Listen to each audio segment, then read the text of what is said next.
While South Korea's foreign minister's visit to Tokyo Sunday may be a sign the two neighbors are working to ease tensions over World War II atrocities, some lawmakers in Seoul continue to take a hard line against Japan. The most recent bipartisan effort in Seoul's National Assembly to denounce Japan is a resolution attempting to block Tokyo from adding any sites associated with its militaristic past to the list of World Heritage Cultural Sites. Lee Won-wook, a member of the National Assembly with the opposition New Politics Alliance for Democracy Party, sponsored a resolution to denounce and block Japan's UNESCO application. He said they define the Japanese government's attempt to add to UNESCO's World Heritage List as a diplomatic provocation act, and they strongly condemn it.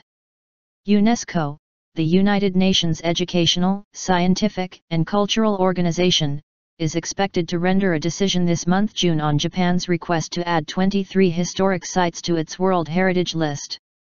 These include coal mines, steel works and shipyards that exemplify how Japan became the first Asian nation to enter the modern industrial age from 1850 to 1910.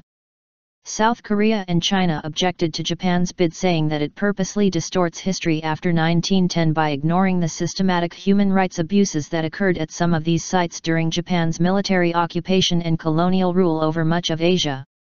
South Korea's foreign ministry claims that 7 of the 23 sites were run as forced labor camps where over 57,000 Koreans worked and 94 workers died during Japan occupation of the Korean peninsula from 1910 to 1945. Lee Yi-jae, a ruling Saenuri Party member of the National Assembly, supports the resolution as a means to pressure leaders in Tokyo to face up to their history and make amends for past atrocities and abuse. He said it is an effort to justify or beautify an ugly past. War crimes. The conflict over this UNESCO bid is the most recent conflict to erupt between Tokyo and Seoul over perceived efforts in Japan to downplay past war crimes.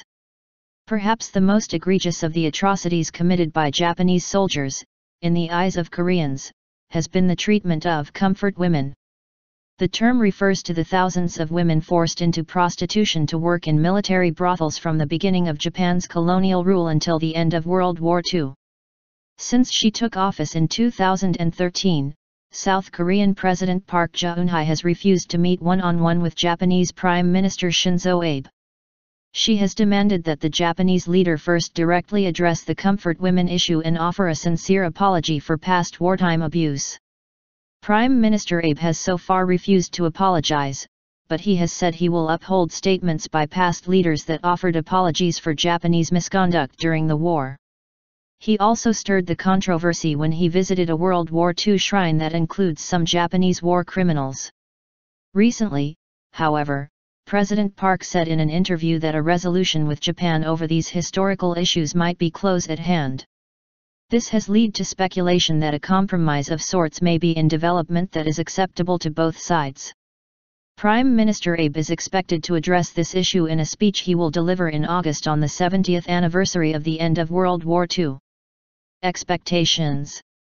The trip to Tokyo by South Korean Foreign Minister Yoon Byung-se, which will be the first such high-level visit in 4 years, is further raising expectations. While in Japan, he will meet with his Japanese counterpart and attend a ceremony Monday marking the anniversary of a 1965 treaty normalizing bilateral ties. Japan's critics in South Korea's National Assembly, like the Saenuri Party's Lee Yi-jae, are urging the foreign minister to take a strong stand on these historical grievances and specifically on Japan's UNESCO bid.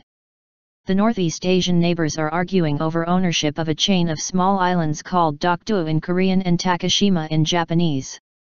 The tense relations between the two U.S. allies are complicating regional security cooperation to counter potential threats from North Korea and China.